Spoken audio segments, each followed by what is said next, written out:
Bom dia, hoje temos o prazer de receber de volta aqui a Rebeca na sua casa, né? Onde ela tirou o curso, aqui incluída em mais uma palestra do nosso workshop Wood Innovation for Architecture no Brasil.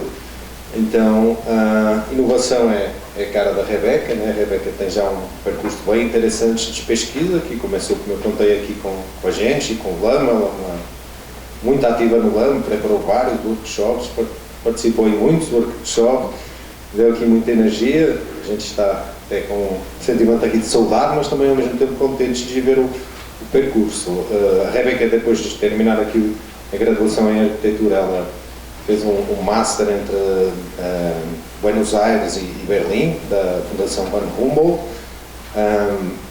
e iniciou depois o percurso atual de pesquisadora do ICD. O ICD, para quem está mais atento,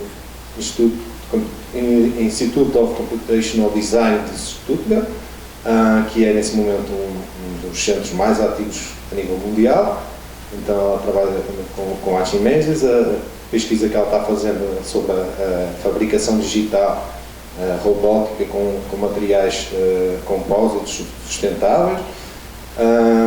A gente também teve já o prazer de visitar, mas acho que para todos vocês aqui que ainda não conhecem, isso é uma grande oportunidade. Então a gente está muito agradecido aqui a Rebeca e aproveitar também para divulgar, porque a gente vai falar direitinho aí, que também tem um evento entre 2 a 3 semanas começando, e a gente vai fazer uma visita lá também, pelo menos. Tá, gente? Obrigado, Rebeca.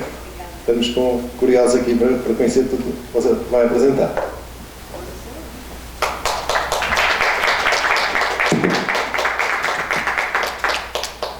Oi, gente. Oi.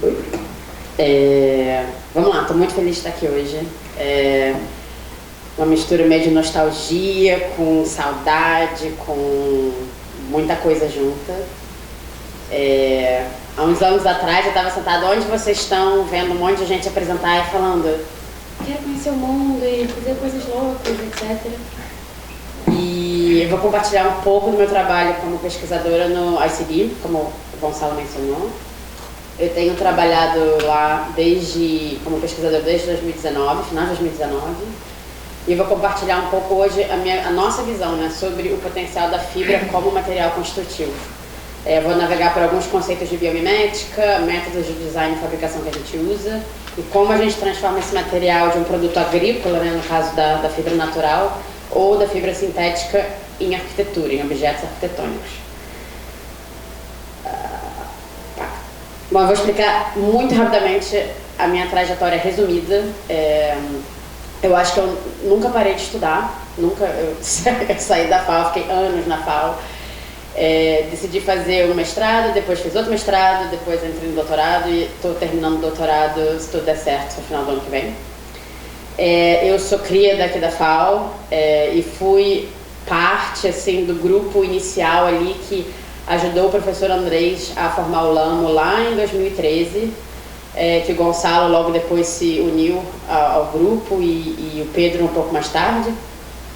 E lá em 2013 a gente teve essa ideia de botar o LAMO para trazer a galera para conhecer as máquinas, né? E começamos a criar esses workshops desafiando a gravidade, abrigos sensíveis, que acabaram virando uma cadeia de eventos, workshops que colocaram o LAMO também nesse mapa aí do design paramétrico e da fabricação digital no Brasil e no mundo.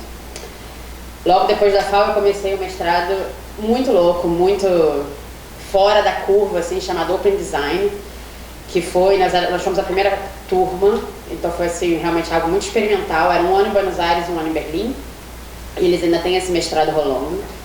Então se você quer, tipo, desconstruir a maneira que você pensa, eu acho que é uma boa oportunidade.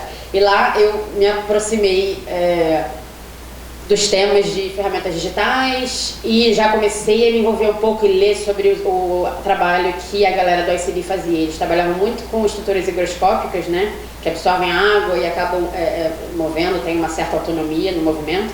E eu decidi criar para minha tese uma ferramenta de simulação dentro do Grasshopper para esse tipo de estrutura.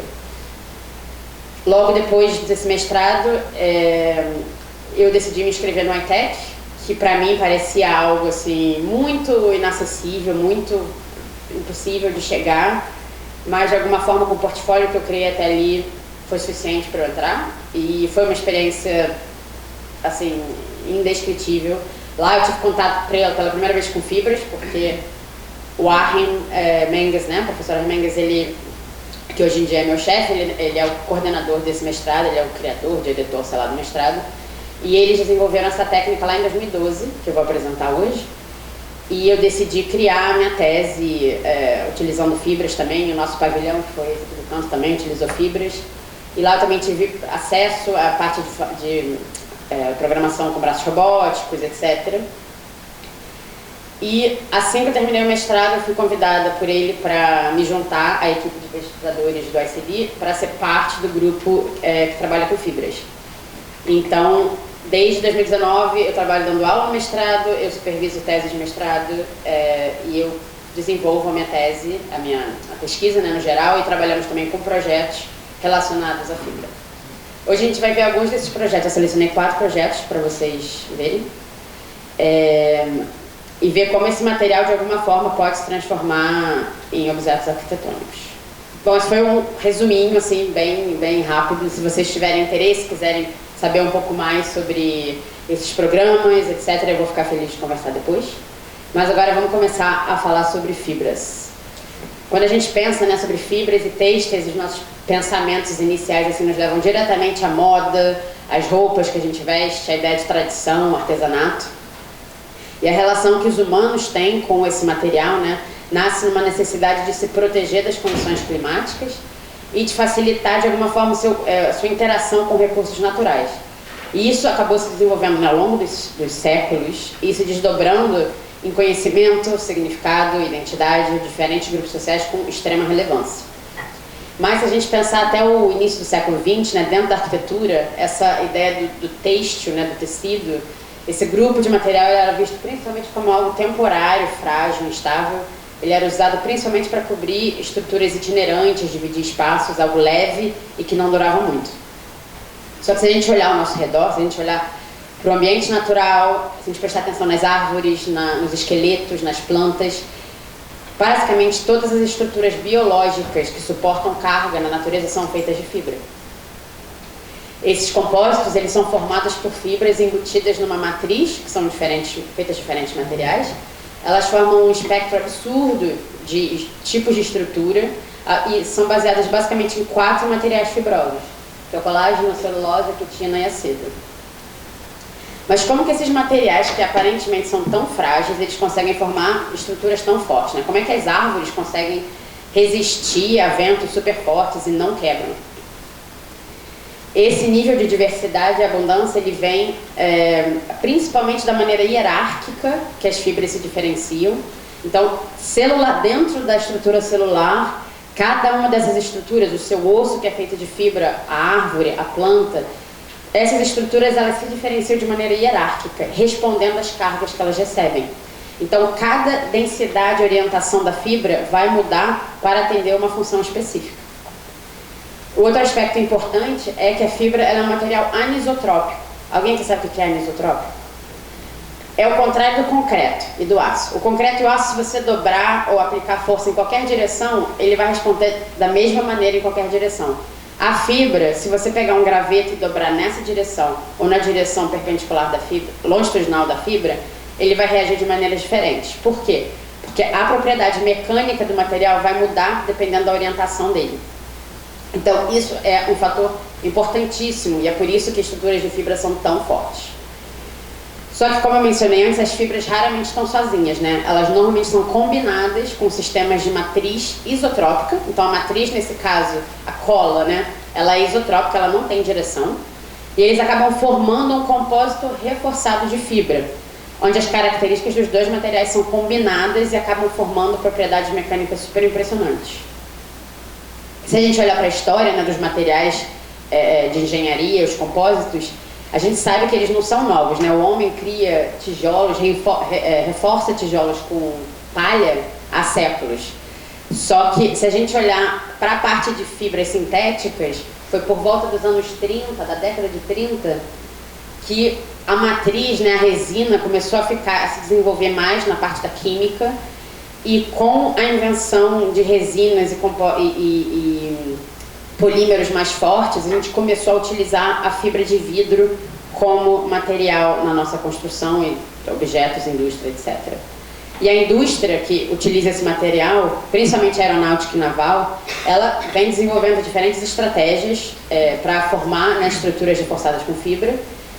Só que os processos normalmente são assim: você tem um molde em escala real do objeto que você quer usar, você aplica a fibra, a resina ali e depois você retira. Então isso aqui é um barco inteiro feito com um molde.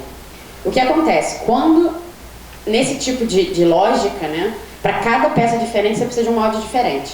Então você acaba gerando alto custo, também um pouco de desperdício, depois você não quer utilizar aquele molde, você não tem mais o que fazer com ele.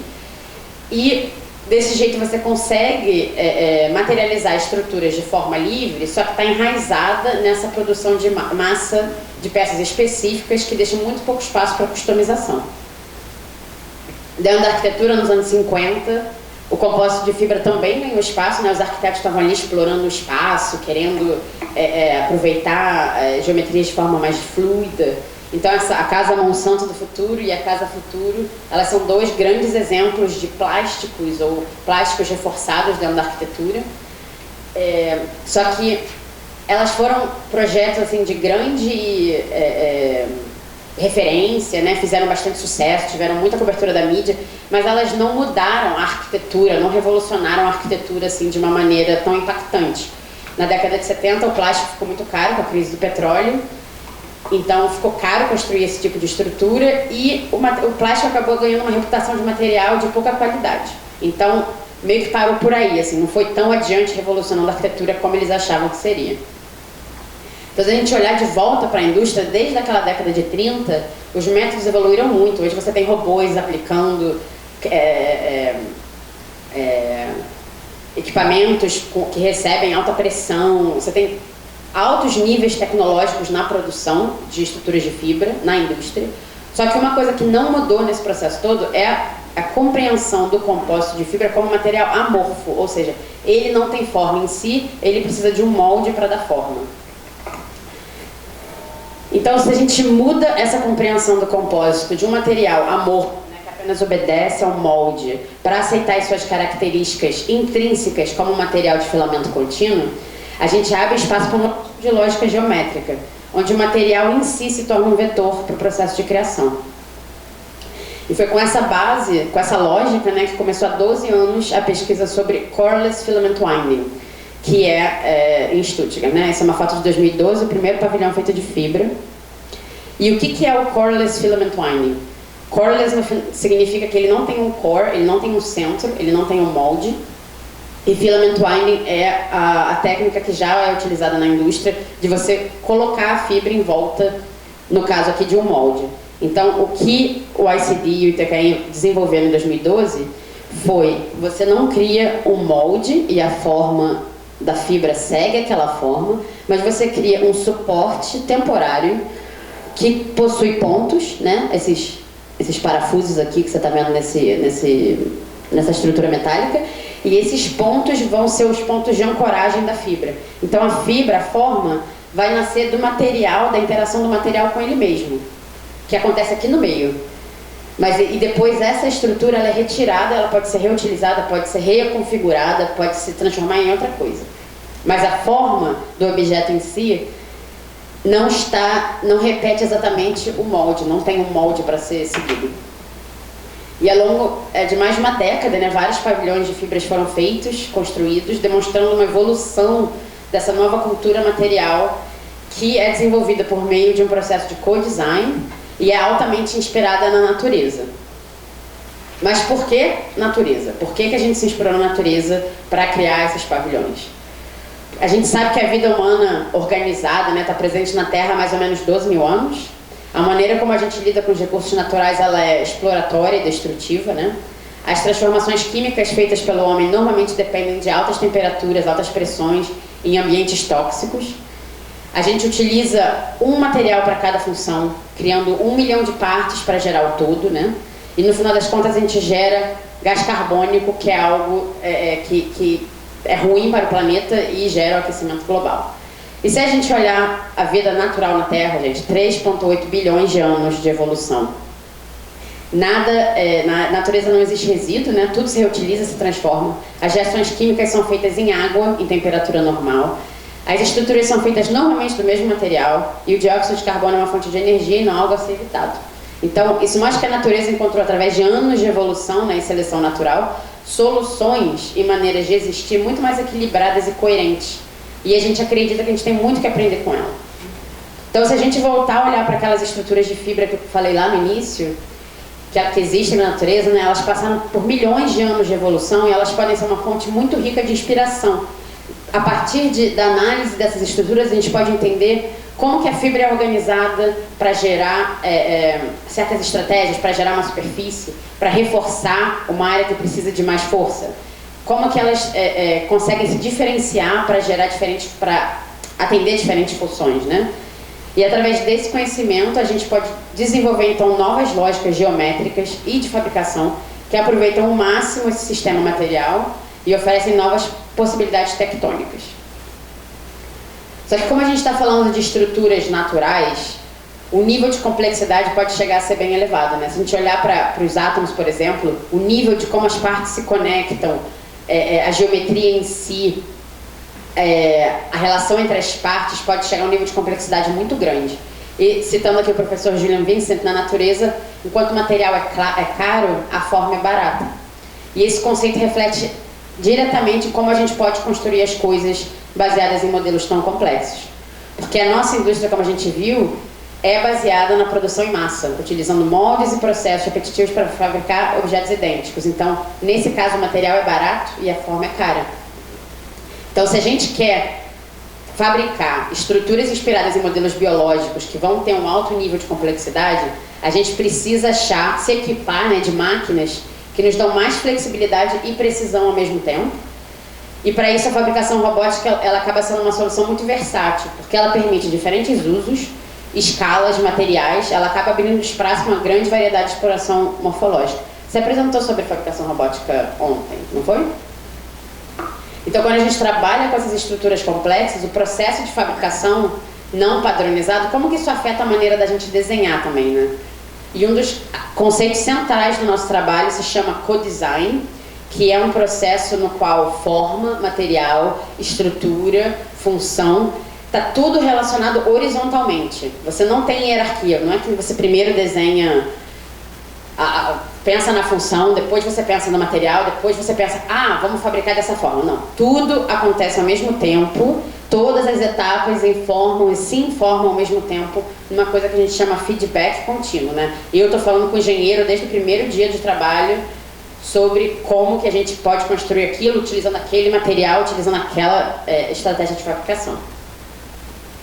Bom, eu decidi hoje apresentar 4 projetos, dos quais eu fui parte, e de alguma forma eles focam um aspecto diferente da fibra e eles levam esse aspecto adiante, através de novas formas de construir e de projetar também. Esse primeiro projeto ele nasceu de uma vontade de expandir a linguagem geométrica das estruturas de fibras feitas no Instituto até então. Se a gente parar para ver esses projetos anteriores, todos eles trabalham gerando uma superfície, ou seja, eles criam tipo uma mesh, uma malha. Então fibra, vai numa direção, depois vai na outra direção. Isso é bom porque isso cria redundância. Redundância é importante na fibra, porque se um pedacinho quebrar, você tem que ter outro ali para tomar a função que é aquele pedaço daquele pedaço que quebrou. Então você não fica suscetível a uma falha da estrutura, porque a partezinha é muito fina, muito pequena. Então você cria essa superfície super densa, que acaba utilizando muito material e precisa de muitos pontos de ancoragem, né? Olha a quantidade, cada linhazinha aqui era um parafuso preso naquela subestrutura, onde o robô foi e passou a linha ali em volta. E os frames, as subestruturas, vamos dizer assim, que seguram a fibra durante a fabricação, elas evoluíram muito também, ficaram mais leves, mais otimizadas, mas ainda assim elas são complexas de serem produzidas e são caras. E vão sempre apresentar, de alguma forma, uma limitação geométrica. Então, para esse projeto que foi a minha tese de mestrado, com meu colega Fabian, a gente decidiu continuar o caminho de projetar estruturas super leves, só que a gente queria ir para o lado do ultra leve, a gente queria ir muito leve. Então a gente decidiu olhar para estruturas espaciais. A gente também se inspirou, né, nos projetos do engenheiro Konrad Wachsmann, que é um alemão, que ele criou essas estruturas contínuas, que ele chamava de estruturas dinâmicas, que não tinham diferença entre os elementos horizontais e verticais, era tudo uma coisa só, que fluía dinamicamente, criando essa estrutura infinita espacial formada de pontos e nós, só que sem diferenciação. A gente também decidiu, né, com a história do ICD, trabalhando essa parte da biomimética, e a gente já estava em contato com isso também, a gente decidiu olhar como que as aranhas constroem as suas teias, né? E a gente viu que o que é criado no meio, o que é criado dentro da teia, não está relacionado com o contexto. A aranha pode ir em qualquer lugar, ela vai criar 3 pontos iniciais, que seriam tipo o scaffold, ou a subestrutura, e a partir dali ela vai criar a teia dela, que não está relacionada com o contexto. E se a gente olhar mais a fundo a configuração, né, da teia, você também tem elementos lineares e nós de encontro, onde esses elementos lineares se encontram. Então a gente decidiu se inspirar nessa lógica para desenvolver um novo processo de fabricação que permite a criação de estruturas espaciais, só que com material contínuo, que é a fibra. A gente então criou esse frame, né, essa base de apenas 8 pontos, que pode gerar diferentes tipos de geometria dentro dele, da mesma forma que a teia da aranha também consegue criar isso. Então o nosso primeiro protótipo foi uma mesa em escala 1:1. Nós fizemos essa mesa à mão, foram 12 pontos só de ancoragem, e da mesma forma que a teia usava a própria fibra, né, de seda para ancorar a próxima, a gente fez a mesma coisa, a gente usou a fibra em si como ponto para passar a próxima fibra. No final das contas, a mesa era muito forte. Foi um momento assim que os professores falaram: ok, isso vai dar certo. Eles apertaram assim, viram que era resistente, viram que não deformava e falaram: isso tem futuro. E a mesa era super leve, eu consegui levantar ela com uma mão, ela pesava menos de 2 quilos. E a partir desse momento, o Fabian e eu ganhamos a gente foi premiado com uma bolsa. O iTech tem uma parceria com a Autodesk e a gente foi selecionado para ir fazer uma residência artística na Autodesk Build Space, em Boston, para construir o nosso protótipo, só que em uma escala maior e com os robôs deles. Então a gente adaptou o nosso sistema, né, para uma lógica de fabricação robótica. A ideia que era usar os robôs para fazerem o mesmo que a gente fazia à mão, e da mesma forma que a gente precisava de 2 mãos para passar a fibra em volta de si mesma, a gente precisava de 2 máquinas para colaborarem uma com a outra, para passarem esse material. Então a gente fez uma colaboração entre um braço robótico e uma CNC. Aqui na base você vê uma CNC se mexendo, super simples, e o braço robótico com essa extensão linear, né, que conseguia passar o material para a CNC. O material a CNC pega o material, passa de volta e devolve para o robô. No final das contas, a gente foi capaz de construir uma estrutura 4 vezes maior do que o frame. O frame, nessa hora, a estrutura, né, tinha só 8 pontos. Então a gente construía o primeiro, curava, movia, construía o próximo e o próximo, tudo junto, não tem nenhuma conexão mecânica entre as partes. E a gente terminamos a tese, né? A gente acabei começando trabalhando lá no ICD como pesquisadora. E, de alguma forma, essa ideia de criar estratégias espaciais para fibra tem evoluído através dos meus alunos. Então, os meus alunos de tese, que se interessam por esse tema, né, desenvolveram até então diferentes estratégias. Esse aqui se chama Spatial Lacing, que é feito com vários mini robôs no chão, que vão fazendo tipo tecendo tridimensionalmente com fibra de carbono, criando uma estrutura super forte. Esse daqui foi um grupo que criou um sistema que você faz tudo com a fibra em Slack. Como é que é Slack? Com ela mole, assim. Eles fazem tudo aqui no 2D, mas eles fixam a fibra no ponto e depois eles puxam. E aí quando eles puxam, o ângulo e o comprimento da fibra está fixo no ponto, então ele cria essa estrutura de flat, né, assim, de flat para o objeto tridimensional. Então, eu fico muito feliz que esse método tenha evoluído até então e fico muito curiosa para outras opções que vão surgir no futuro. Bom, no final da nossa tese, né, o Fabian e eu fomos contratados pelo SED para trabalhar lá como pesquisadores, e desde o primeiro dia, o nosso primeiro projeto foi o Maison Fibra, que era um projeto para a Bienal de Veneza de 2021. Os nossos professores, né, foram convidados para desenvolver o projeto com esse tema de como vamos viver juntos. E um dos pontos de partida foi a Maison Dominée do Le Corbusier, que na época, né, ali no início do século XX, foi uma referência de materialidade para a arquitetura. E a ideia era utilizar a mesma ideia de adaptabilidade e expansão do projeto, e algo um pouco simbólico também, a gente usou a mesma área, metragem da Maison Dominée para o projeto. E a ideia era propor uma nova materialidade. Então, se a Maison Dominée propôs aquela materialidade modernista, do concreto, do início do século XX, a ideia era a gente propor uma nova materialidade, só que 50 vezes mais leve do que o concreto. Então, através disso a gente propôs, né, a ideia era propor uma nova cultura material dentro da arquitetura. Então, o projeto ele contava com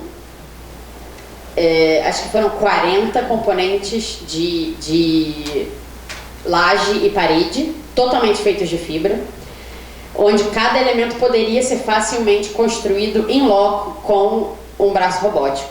Nesse caso a gente não fez em loco porque foi pandemia, então nós tivemos que readaptar o projeto inteiro, trabalhar com um parceiro industrial para construir tudo a tempo. Durante a pandemia foi assim bem intenso.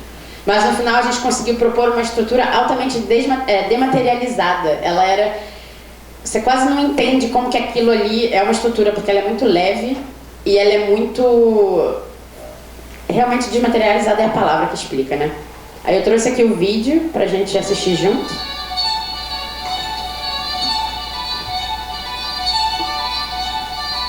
Uma coisa muito louca foi que Veneza estava vazia. Eu já fui a Veneza várias vezes e Veneza sempre lotada de turista. Veneza estava vazia e a gente teve a chance de construir e montar no Arsenale, que é a área da Bienal, sozinhos.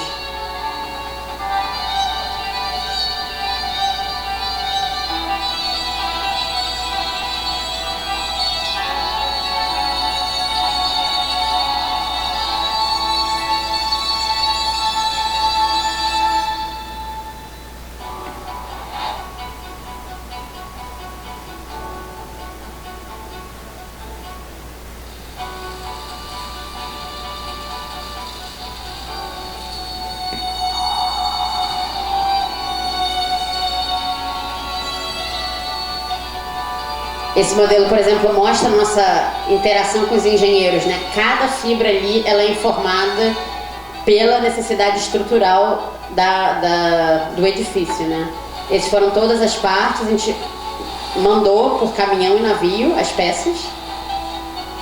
E depois nós passamos 3 semanas em Veneza montando a estrutura com o time mesmo que criou o objeto. A gente desenhou, fabricou e montou.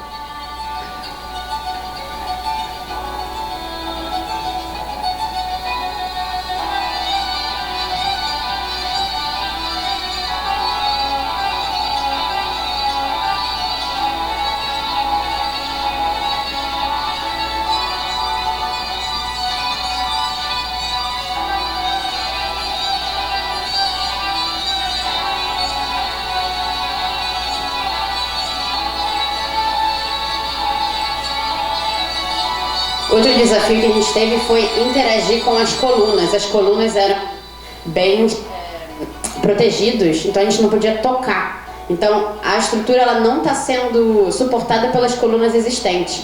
Ela está sendo suportada pelas paredes e por esses 4 pilarezinhos metálicos super finos que não tocam na coluna. E a área, né, total, final, também foi um resultado de distribuição de carga, porque o Arsenal é uma área protegida, então a gente não poderia ter uma quantidade de carga muito grande num lugar concentrado. Bom, no final das contas, esse projeto foi um grande marco na trajetória do Instituto, porque a gente pôde demonstrar a aplicabilidade das fibras numa arquitetura mais próxima da convencional, vamos dizer assim, né? A gente conseguiu fazer lajes e paredes para criar uma casa de 2 andares, de 1 andar. Só que uma coisa que não mudou aqui foi o material em si. Então, desde 2012, a gente estava trabalhando com os mesmos materiais, fibra de carbono, fibra de vidro. Por causa das excelentes características mecânicas, né, que eles têm, só que alguns problemas que eles apresentam são alto consumo de energia na hora da fabricação e dificuldade de reciclar e de reutilizá-los. E se a gente olhar, né, para questões assim de crise climática, contribuição da área da construção nisso, né, a área construtiva é responsável por 40% das emissões anuais de dióxido de carbono. 6% são diretamente relacionados à construção em si e extração de materiais, né? Então a gente sabe que nós, arquitetos, temos uma responsabilidade de mudar a maneira como a gente projeta, como a gente constrói. E para ontem, né? A gente tem que atender isso com um nível de urgência. Dentro do grupo de pesquisa de fibra, a gente decidiu adotar, então, mudar o foco para materiais alternativos. Então, nos últimos anos, a gente vem testando diferentes materiais, tentando entender se a gente pode abrir mão da fibra de carbono e utilizar fibras naturais, considerando também o ciclo de vida, tentando entender de onde vem aquela fibra, quanto impacto ela tem, o que a gente pode fazer depois com ela, e usando isso como parâmetro de otimização. Então, existem várias fibras naturais por aí, existe uma cadeia produtiva, né, muito consolidada que alimenta a indústria têxtil. E para as nossas aplicações estruturais, a gente precisa que a fibra seja o mais longa possível. Essa fibra pequenininha que é usada para o têxtil, né, não funciona. A gente precisa da fibra longa e forte, com boas propriedades mecânicas. E depois de analisar várias opções, a gente descobriu que o linho, que faz a camisa de linho, sei lá, se alguém aqui está usando uma camisa de linho, essa fibra é a que funciona melhor, que apresenta melhores propriedades mecânicas para o tipo de aplicação que a gente usa. E um bom sinal também, um ponto positivo, é que essas fibras, elas crescem na Europa. Eu acredito que elas também crescem no Brasil, e na Índia, e na China. Mas a gente trabalhando na Europa, a gente tem uma grande produção de linho lá. Ela é super barata, super acessível, e tem um processo muito baixo de impacto na sua produção. Então a gente comparou elas mecanicamente com o carbono, dá para ver aqui que ela é muito menor do que a fibra de carbono, né, em compressão, mas a gente também comparou com outras fibras naturais e ela era a que apresentava o melhor resultado. Então em 2021, meus colegas, eu não participei desse projeto, mas eles criaram o primeiro pavilhão feito de fibra natural, totalmente fibra de linho, uma estrutura autoportante. Que é permanente, ele está construído no sul da Alemanha, em Freiburg. E a gente teve que entender, construindo esse projeto, a gente percebeu, tipo, bacana, dá para construir com fibra de linho, que loucura. Mas a gente precisa de muito material, porque ele não é tão forte assim. E a gente precisa, se a gente continuar construindo da mesma maneira que a gente construía com carbono, a gente tem que usar muito mais material. O que também não é bacana, porque você usa mais resina, o impacto ambiental ali, ele acaba não valendo tanta pena. E por isso a gente decidiu investigar uma outra abordagem. A gente nem gastou muito tempo ali no sol, na fibra natural. A gente entendeu que, e assim, na minha opinião, essa é a direção assim, com maior potencial, porque ela é capaz de combater a escassez de recursos naturais, ou seja, todo mundo agora, não sei como é que tá aqui no Brasil, mas na Europa, assim, só se fala de madeira, vamos construir com madeira, porque a madeira acumula CO2 durante o seu crescimento e ela mantém ali. Enquanto o prédio estiver de pé, aquele CO2 está armazenado dentro da madeira. Só que não dá pra gente construir com madeira para sempre, todo mundo, né? A gente não dá conta quando tem crise climática, a temperatura mudou, a madeira não cresceu, ninguém vai construir. Então a gente tem que encontrar uma maneira de equilibrar o uso desses recursos naturais. Não dá para todo mundo só usar madeira. Então, mesmo sendo um material consolidado, que sabe que funciona, que tem capacidades mecânicas incríveis, a gente tem que encontrar uma maneira de equilibrar, dar tempo para da madeira se regenerar, crescer de novo e não todo mundo depender só dela. E a gente percebeu que combinando madeira com fibra natural funcionava. Por quê? Porque a madeira é boa em compressão. Madeira é muito boa em compressão e a fibra é boa em tensão. Então aí você já tem dois pontos que se complementam. Outro ponto é a madeira cresce a cada 40 anos, a fibra cresce a cada 120 dias. Então você consegue ter um campo inteiro de fibra de linho que você coleta em 120 dias. Se você viver numa área mais tropical, você talvez consiga colher isso 3 vezes por ano. Então a gente seguiu esse conceito, né? A gente acreditou no potencial dessas estruturas híbridas que combinam madeira com fibra e a gente recebeu um pedido para desenhar um pavilhão para uma feira de jardinagem na Alemanha, enorme, que acontece a cada 2 anos, e que fosse um pavilhão de materiais naturais. Foi a primeira vez que a gente projetou com fibra natural um edifício permanente, com fachada, com todos os elementos necessários para a climatização. Até então a gente só fazia pavilhão ali do lado, rapidinho, que depois desmontava ou testava estruturalmente, quebrava, sei lá. Essa vez a gente foi contratado para fazer um edifício com fachada, com piso, quase com banheiro, mas não teve banheiro. E esse projeto foi interessante porque eu participei realmente assim da primeira reunião até a abertura, foi assim, participei do processo de design. Essa ideia dessa configuração geral desse telhado foi uma ideia que eu propus e que eu fiquei muito feliz que foi adiante. E no final a gente teve que mudar a maneira que a gente desenha, que a gente projeta, para entender o que a madeira vai fazer, o que a fibra vai fazer, como que cada um toma as suas responsabilidades estruturais, né? E nesse caso a gente projetou um telhado híbrido, onde o telhado de madeira, que está aqui em cima, ele serve de vedação, ele é o principal fechamento do edifício, e a fibra, ela cria a altura estrutural, structural depth, ela cria a altura estrutural. Então, para vencer um vão de 8 metros, você não pode vencer ele com uma placa de madeira de 12 centímetros. Você tem que ter uma altura estrutural ali no meio muito maior. E a fibra estava fazendo isso. Então eles realmente estavam se complementando estruturalmente para vencer esse vão. A gente também teve que adaptar a maneira que a gente fabrica. A gente decidiu, porque a fibra natural ela quebra muito facilmente na hora que o robô puxa, né, durante a fabricação. Então a gente teve que criar essa ferramenta que a gente chama de end effector. Eu acho que o Vitor deve ter apresentado ontem aqui que o end effector talvez. É a ferramenta que você acopla no robô para fazer o que precisa ser feito. Nesse caso a gente decidiu, ficou um pouco megalomaníaco, ficou gigante, mas a gente conseguia carregar 6 carretéis de fibra e a gente fez uma bolsa de resina onde a fibra passava por dentro dessa bolsa e era impregnada imediatamente antes de sair pelo final da ferramenta.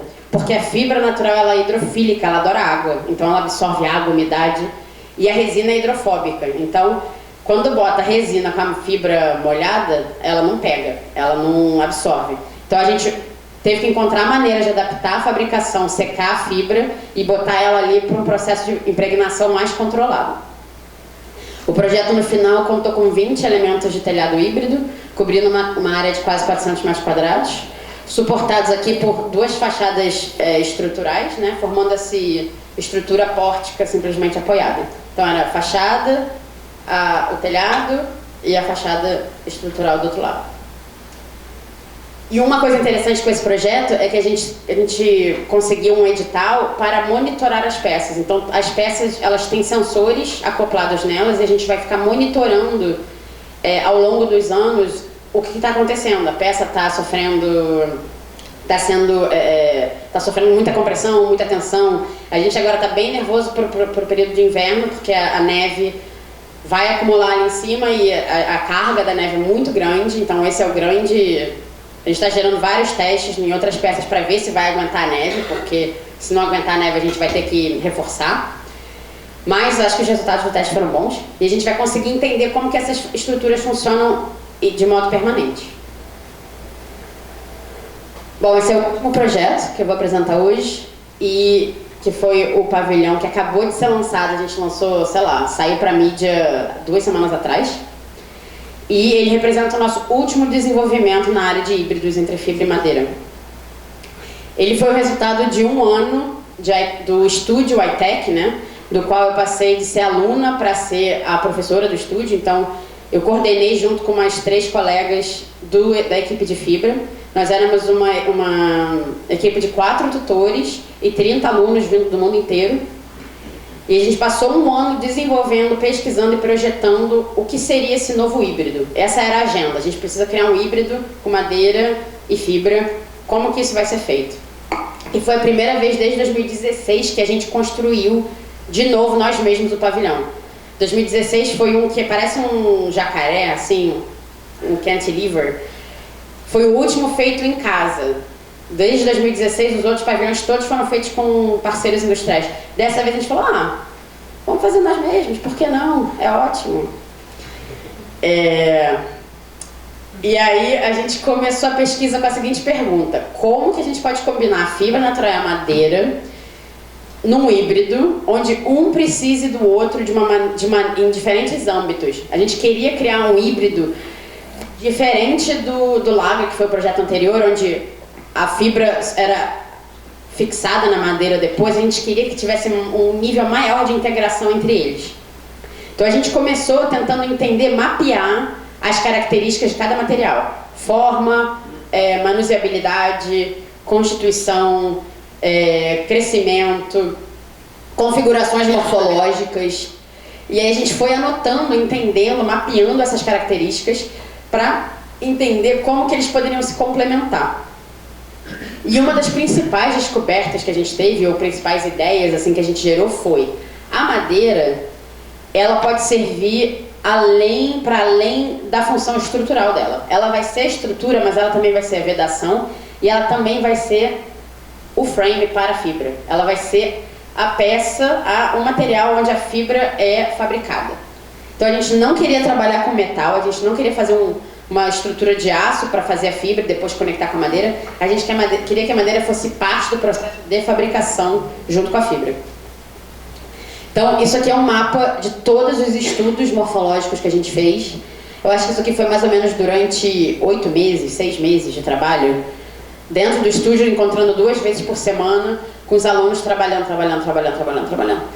E a gente passou de uma exploração bem abstrata, assim, de maquetes, protótipos, para sistemas construtivos, com mais construção, mais arquitetônicos, entrando em certas tipologias, né? Aqui é um exemplo de uma evolução daquele primeiro exemplo dali. A gente falou, a fibra dentro, a madeira dentro, a fibra fora, criando uma estrutura meio espacial, que foi evoluindo e terminou no sistema final que a gente usou para fazer o pavilhão. Depois que esse sistema foi selecionado, né, num processo de afunilamento e desenvolvimento da ideia, essa é como ele funciona. Um dos pontos principais era: a gente quer que a madeira esteja mais sob compressão e a fibra mais sob tensão. Mas a fibra, se tiver só sob tensão, você pode trocar ela por um cabo, por qualquer coisa que você use, que seja forte em tensão e não passe por compressão. Mas a fibra também suporta compressão. Então a gente falou, a fibra tem que estar sobre os dois, principalmente tensão, mas também compressão. Então como é que isso funciona, esse sistema? A carga vem lá de cima do plate, né, do prato de madeira. Ela passa por essa strut que a gente chama um perfil circular de madeira. E aí ela passa em tensão pela fibra, depois em compressão pela madeira, em tensão pela fibra, em compressão pela madeira. Ela vai fazendo um zigue-zague. Compressão, madeira, tensão, fibra. Compressão, madeira, tensão, fibra. Até chegar na fundação. E se você parar pra ver, você vai falar, isso é tensegrity. Tipo, a gente faz, as pessoas fazem isso há séculos, lá. Só que o tensegrity não é uma estrutura rígida, né? Se você sai ali do momento de equilíbrio, ele pode cair, pode se desestabilizar. E nesse caso, a gente ia precisar de algo para segurar as forças laterais de vento, né? Bateu o vento ali, o pavilhão não poderia se mexer. Então a gente também criou um layer de fibra, várias camadas na verdade, para aguentar compressão que segurassem as cargas laterais. Então, essa daqui é uma imagem da análise estrutural. Você vê que a maioria da madeira, que são esses elementos circulares e os pratos de cima estão em vermelho, e a fibra está em azul e em vermelho. Então a gente conseguiu criar uma geometria, um sistema entre os dois materiais, onde a gente conseguia atingir essa lógica das forças sendo distribuídas dessa maneira. E aí a gente então chegou no Global Design, que a gente chama, o design do pavilhão em si. A gente decidiu passar, atender, como é que é o nome disso? Vão unidimensional. Vencer um vão unidimensional, que tem uma direção principal das cargas, e um vão bidimensional, que são as peças vermelhas. E a gente botou ali um pouco de simetria para facilitar a vida, porque ela já estava bem complicada.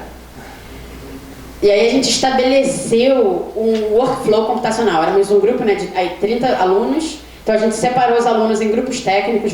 Um grupo cuida do desenho, o outro grupo cuida da fabricação, o outro grupo da estrutura, conexões, bababá. E a gente usou essa ferramenta chamada Speckle, que eu recomendo muito, que é uma ferramenta para colaboração dentro do Grasshopper. Então você aperta um botãozinho, ele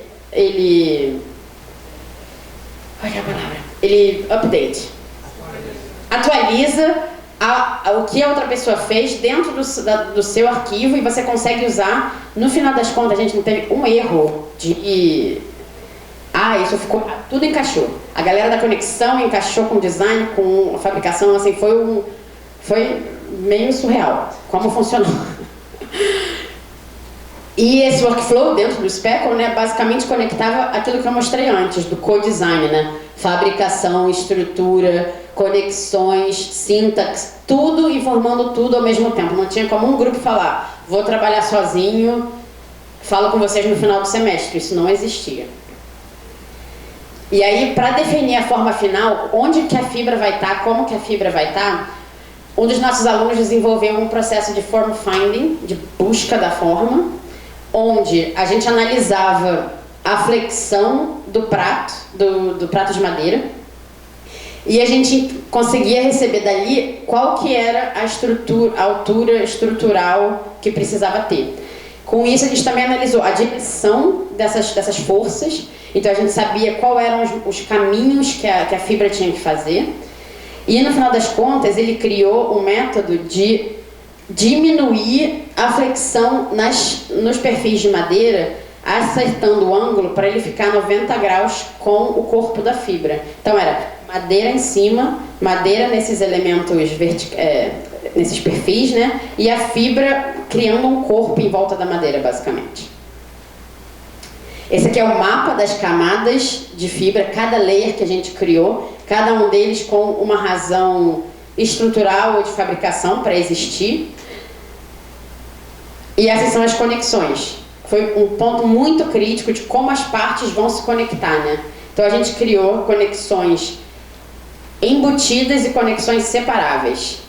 As embutidas eram assim, inseparáveis. A madeira era onde a madeira serviu como estrutura para a fibra durante a fabricação. Então, esses pontos aqui, a gente cortou com o robô, né? Cravou, cortou esse bolso, e a fibra ela passava aqui dentro. Então, esse era um tipo de conexão, e aqui era o outro tipo de conexão. A gente fez esse finger joint. Tem português para finger joint? Ligação de dedos. Ligação de dedos. E aí a gente adicionou um bolsinho aqui, ó, para passar a fibra, que aí a madeira continua encostando com a madeira e a fibra fica ali passando, recebendo a força do prato da madeira para a fibra. E aí depois, para as conexões destacáveis, a gente fez componentes, né, que a gente precisava conectar no on-site. Então a gente fez lap joint, que é junta sobreposta, que estão aqui, os plates, os pratos eram conectados com isso. E aí a gente criou algo muito louco, que deu certo, que foi, a gente montou o pavilhão inteiro de cabeça para baixo, quando estava pronto, e aí a gente mediu essa distância, que quando ele estava em posição, a gente foi com a fibra na mão mesmo, e passou essa fibra para conectar a parte do corpo de fibra com fibra. Outra opção é o quê? Botar uma conexão metálica aqui, horrorosa, aqui, fica feio. E aí a gente falou, não, vamos fazer o negócio direito, vamos sair do metal, vamos fazer de fibra. E aí a gente esperou um dia, essa fibra secou, a gente levou ela pro forno lá para curar, para ela ganhar resistência mecânica. E aí quando chegou no lugar, a gente botou o pavilhão de pé, só que agora de pé, e encaixou. Tipo, deu certo. Foi um pouco, algumas precisaram assim de uma força, mas deu certo. Foi a primeira vez que a gente fez esse tipo de conexão destacável, assim, completamente no risco, porque se não desse certo, a gente ia ter que inventar uma outra solução. E aí, só para finalizar a parte de fabricação, um dos problemas de usar madeira como estrutura para fibra era o robô, quando está aplicando a fibra, ele aplica muita tensão, é muita força que ele bota ali puxando. E esse aqui era o frame, imagina, essa pecinha ela estava fixa aqui, assim, com um braceletezinho. Se o robô aplicasse tanta tensão aqui, isso ia quebrar. E essas peças tinham até 1,5 m de comprimento. Então a gente falou, a gente precisa criar uma solução para complicar a nossa vida e para resolver esse problema. Então a gente criou um sistema de fabricação colaborativa entre 2 robôs. Então enquanto um robô passava a fibra daquele lado, o outro robô passava a fibra desse lado. Então aquela peça ela recebia tensão ao mesmo tempo dos 2 lados e assim ela não quebrava. A gente só precisou fazer isso nas primeiras camadas de fibra, depois que tinha já fibra puxando a madeira ou apertando a madeira para de dois lados diferentes, ela entrava em equilíbrio e não mexia mais. Mas a gente teve que entender como que a gente coordena os 2 robôs para fazerem o movimento de maneira sincronizada e simétrica, fazendo o hooking, né, que é passar a fibra na âncora do mesmo tipo. Foi assim, foi uma loucura, mas nós tínhamos uma equipe muito boa, os alunos conseguiram criar scripts de path planning, que a gente chama, customizados para isso. A gente aprendeu muito no meio do caminho, mas no final das contas deu certo. Aí esse aqui é o processo, né? A estrutura de madeira fixa só ali no meio com aquele bracelete. O primeiro layer sendo feito, aqui os 2 robôs trabalhando juntos e aqui a configuração final, né? E aí eu vou mostrar o vídeo que a gente fez, que acabou de ficar pronto e que mostra mais um pouquinho desse processo.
Bom, no final, o processo inteiro, né, do projeto durou 1 ano e meio, 1 ano de projeto, meio ano de fabricação.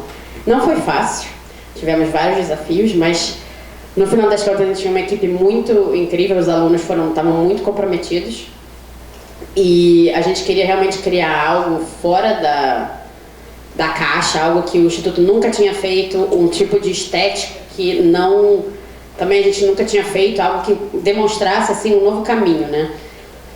E a gente espera que esse caminho abra as portas assim para um tipo de arquitetura mais alinhada com os recursos disponíveis que a gente tem. Então a gente vai continuar explorando essas estratégias, né, que capitalizam as qualidades de material.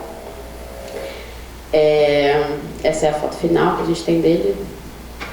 E é isso. No final das contas, assim, o nosso objetivo, né, é de reposicionar o papel da tecnologia na arquitetura, mudando de um paradigma de design mecanicamente informado para um que é biologicamente informado, também baseado nessa síntese de forma, material, estrutura, que são inerentemente, inseparavelmente relacionados, né? A gente espera levar adiante as possibilidades que surgem ao entender a fibra como um material construtivo. E eu queria aproveitar para falar do workshop que a gente vai dar na Casa Firjan, dia 28 ao dia 1. Eu, como parte do meu doutorado, eu desenvolvi um plugin para o Grasshopper para o design de fibras e vai ser a primeira vez que eu vou testar esse plugin com pessoas. Então, a ideia é utilizar o plugin como ferramenta para desenvolver mobiliários em escala 1 para 1. Então eu trouxe fibra de linho, eu trouxe fibra de carbono na minha mala e a gente está construindo toda a infraestrutura na Casa Firjan para utilizar a resina e passar a fibra na resina. E a ideia é que a gente monte alguns grupos de desenho e que a gente fabrique essas peças ao longo de uma semana. Então, se vocês estiverem interessados e souberem de gente que possa estar interessadas, me inscrevam, porque as vagas eu acho que vão fechar dia 20 desse mês. Vai ser intensivo, vai ser manhã e tarde, mas a gente consegue acomodar algumas, se vocês tiverem que faltar em algum momento ou outro, mas a ideia é que seja um momento intensivo de segunda a sexta-feira. É isso. Esse é o meu contato também, se vocês quiserem me escrever alguma coisa, fiquem à vontade. Obrigada.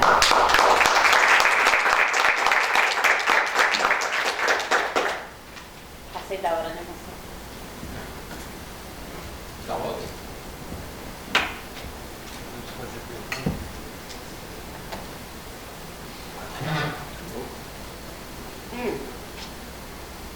Desliguei. Bom, pessoal, muitos parabéns, Rebeca. A gente já conhece você, não fica surpreendido, mas é um trabalho muito profundo e a gente já está aqui imaginando aqui algumas questões também, mas aí eu, de repente, quero passar aqui para o pessoal perguntar alguma coisa. Já atribuíram aqui uma linha do pessoal que vai para Stuttgart, já o pessoal do ano, já sabem aqui, que é o pessoal que pode ir. Como é que é?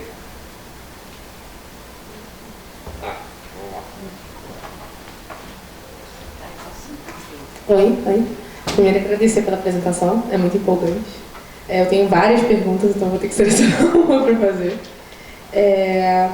Uma que eu fiquei pensando qual é, no terceiro pavilhão que você apresentou, que foi um pavilhão mais voltado à arquitetura, o que ficou latente na minha cabeça e que eu achei interessante no final, você falou que vocês vão traquear, vocês botaram sensores para saber as propriedades e como isso é a aplicabilidade prática disso.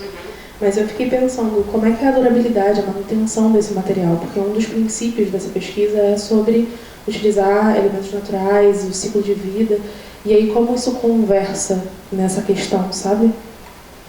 Cara, é tudo muito... Eu acho que a gente está ficando assim mais e mais profissional na área da fibra, nesse sentido de vamos fazer a coisa bonitinha, vamos fazer seguindo as normas. A Maison Fibre seguia norma construtiva. Esse projeto também seguiu norma construtiva, foram os primeiros projetos que seguiram norma construtiva.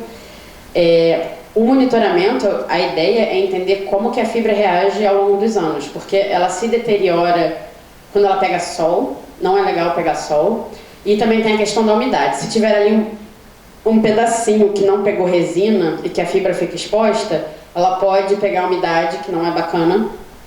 Mas a gente nunca construiu algo a longo que fosse assim fechado e de longo termo, né, para saber como funciona. Então é tudo um pouco experimental também.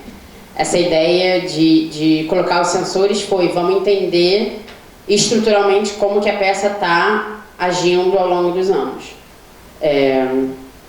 E entender se vai sobreviver ao inverno. A gente está torcendo que sim.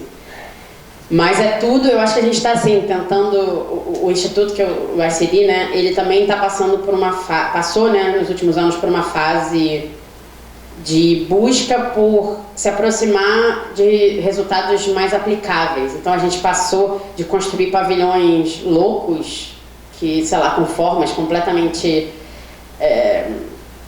sei lá, malucas, complexas, para tentar chegar mais próxima de uma aplicação real. E a gente é parte de um cluster de excelência, que é uma bolsa do governo alemão que dá infinitos fundos de dinheiro para o Instituto, junto com outros institutos que formam um cluster, trabalharem juntos e desenvolverem algo. Então, nos últimos 7 anos, o primeiro cluster, a primeira fase do cluster está rolando, né? Eu sou parte, meu projeto é um dos projetos do cluster. E no final do ano que vem ele termina e a gente está aplicando para uma nova fase, para mais 7 anos. E o cluster acaba possibilitando a gente de comunicar, interagir com a galera de Building Physics, com a galera de Life Cycle Analysis, com a galera, outros institutos que também trabalham com a gente, que têm experts de outras disciplinas. Então acho que a gente também está se aprimorando e ficando mais e mais sérios nesse sentido, assim, do tipo de construção que a gente constrói, porque a gente está colaborando com várias disciplinas que trazem o conhecimento necessário para isso.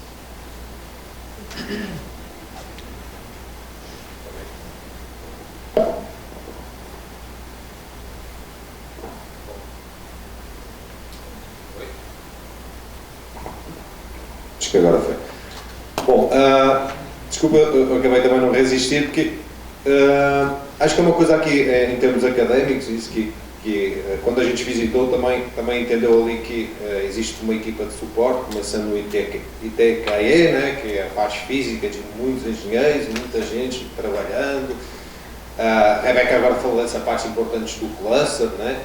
Essa ideia que precisa de colaboração de várias áreas intensivamente. A pergunta que eu queria fazer, acho que é uma pergunta que nos interessa especificamente também de uma maneira, é qual é o papel do erro no vosso processo? Porque a gente sabe que vocês têm muita informação, que têm ajuda de muito lado, mas a gente vê sempre as coisas, funciona sempre tudo direitinho, dá sempre tudo certo. Como é que o erro serve para alguma coisa lá, ou vocês já partem sabendo assim, já vai dar 80% certo? Vamos lá. Eu estava falando sobre isso com a minha irmã hoje no carro, na verdade, sobre como a gente lida com erros, porque, enfim, ela é produtora de TV e ela lida com erros o dia inteiro. E como a gente lida com deu merda, né? O que a gente faz? Eu acho que no projeto da Amazon Fibra, que foi meu primeiro projeto ali, assim, em escala, era muito louco. Vocês viram como a gente subiu aquelas 2 caixas, né? A chance de dar errado era gigante, mas não deu. Sim. Quando subiram as 2 caixas se encaixaram perfeitamente, que foi assim, todo mundo ficou em choque. E eu lembro que eu estava sofrendo muito durante a fabricação, porque eu fui uma das pessoas que ficou ali, um dos nossos colegas tem alergia à resina, o outro pegou corona. Eu fiquei intensamente ali com o robô fabricando dia atrás de dia. E eu lembro que eu ficava assim, tem que medir, porque a fibra, depois que ela passa depois que termina, ela deforma o frame, mesmo de aço. E eu que desenhei o frame da Amazon Fibra, e eu falei, não, vamos botar um aço mais forte, porque não pode deformar. E eles falaram, não, Rebeca, tem que ficar leve.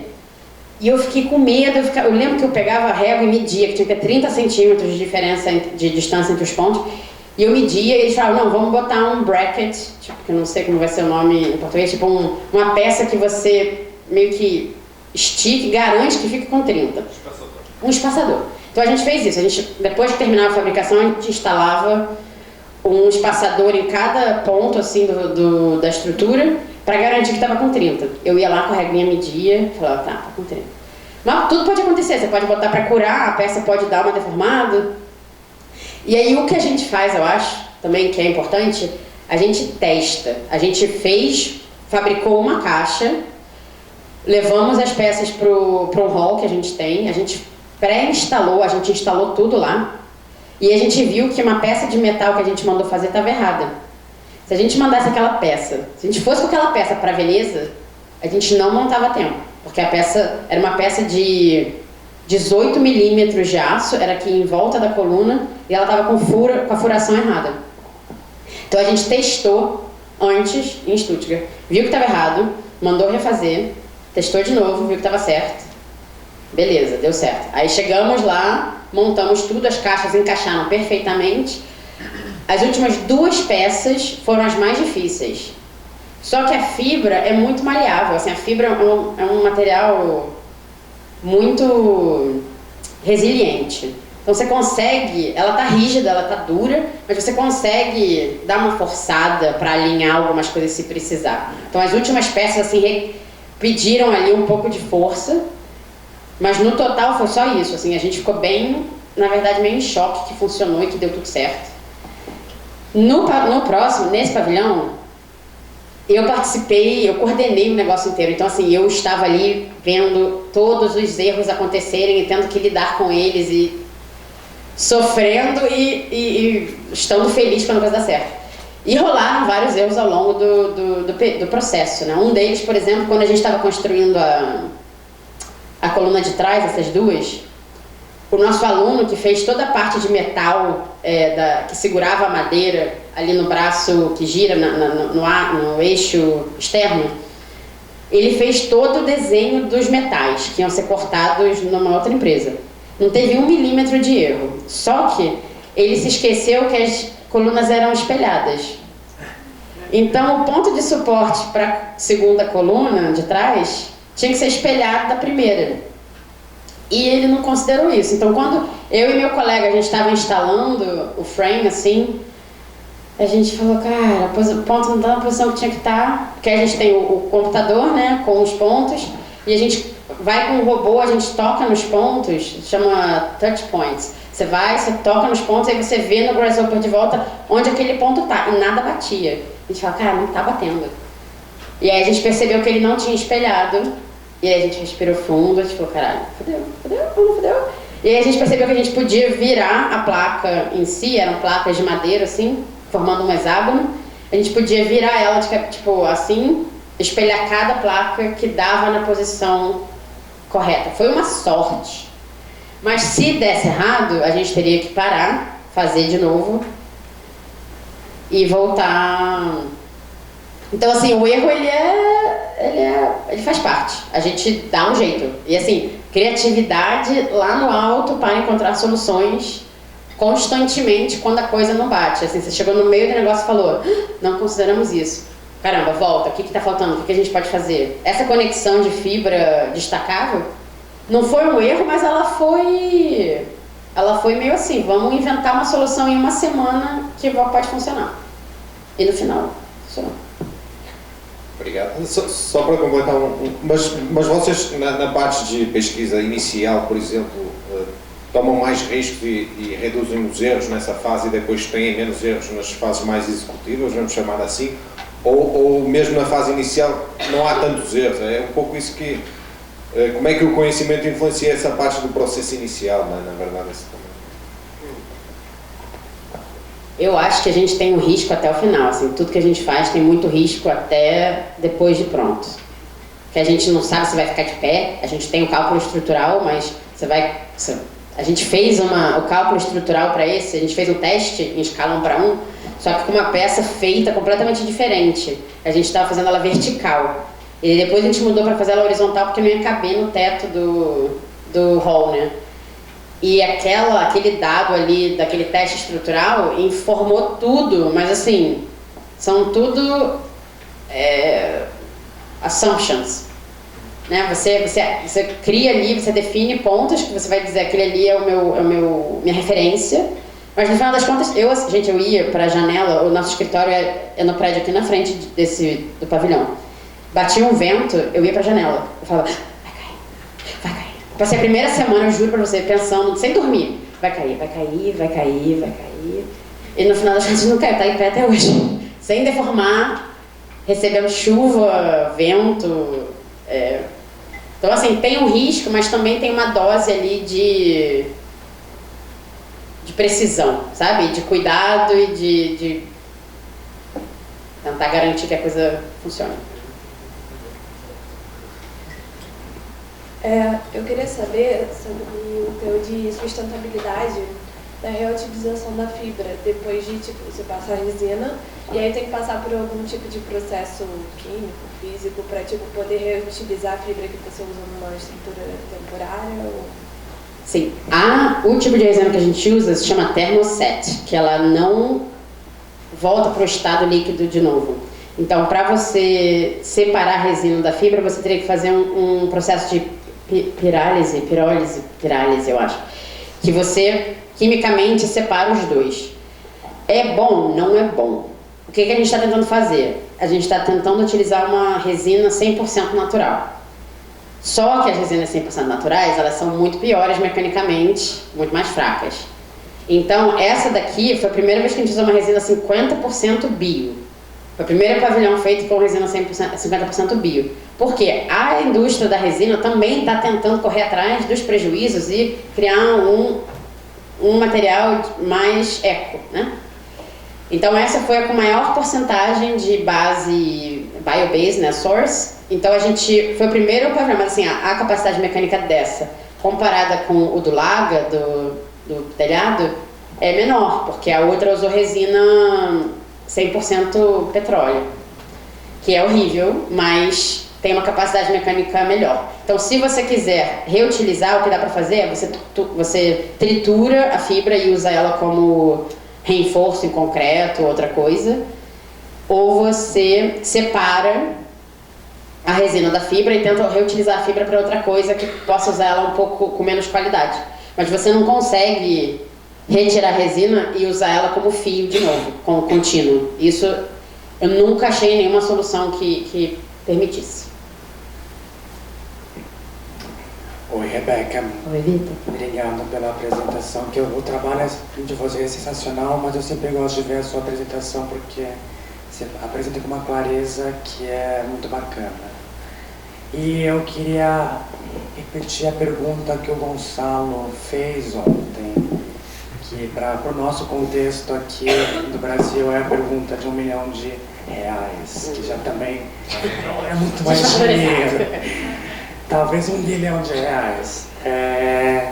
E como você vê a diferença da aplicação da robótica na construção no contexto europeu, em que os robôs são mais baratos, a mão de obra é muito mais cara, em comparação com o que a gente pode imaginar no contexto brasileiro, que tem a combinação oposta, que é muito mais perversa, de mão de obra barata e equipamentos caros.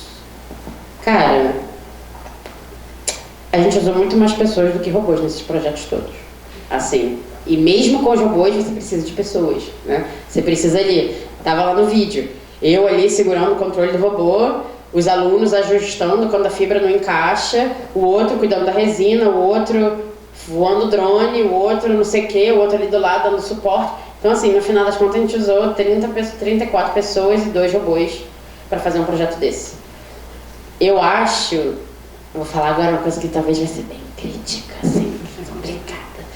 Eu acho que o que falta pra cá, que eu vejo lá muito, você deve ter visto também, e que eu acho que é uma grande diferença, é a colaboração entre a indústria e a universidade. Que pode parecer uma coisa louca, a gente pode achar que o mundo capitalista, academia tem que estar protegida, mas tem que ter um jeito de colaborar, porque no final das contas, o Laga, esse daqui foi feito, nós não fizemos esse projeto, a fabricação. Tem toda uma questão também de seguro, de responsabilidade. Então a gente conseguiu contratar uma empresa que nunca trabalhou com fibra digital, com fibra natural na vida. E ela está acostumada a fazer só o winding normal no molde.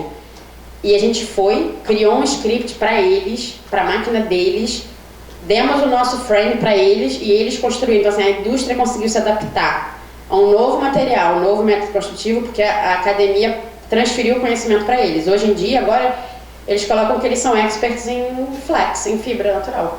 Então, eu acho que a gente não teria ido longe sem ter parceiros na indústria sem ter o integrador de robô que vai lá e cuida dos robôs e mantém eles em manutenção, parcerias, né, com Fraunhofer, com o Max Planck Institute, que trazem outros conhecimentos que a gente também precisa.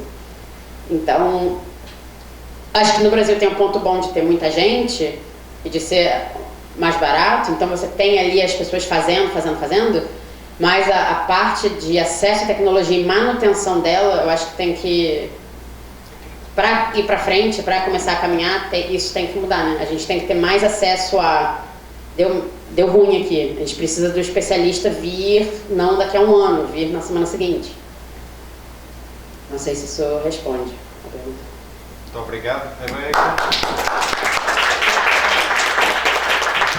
Temos mais perguntas, mas a gente vai deixar levar a Rebeca com a gente um pouquinho e aí vocês conseguem também ainda fazer umas perguntas extras só para a gente seguir aí com o fluxo do trabalho. A gente vai fazer o que agora? Vai deixar. Obrigado.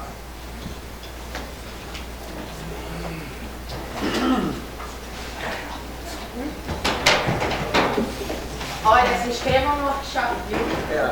Quero ver essas caras participando lá. Pensa em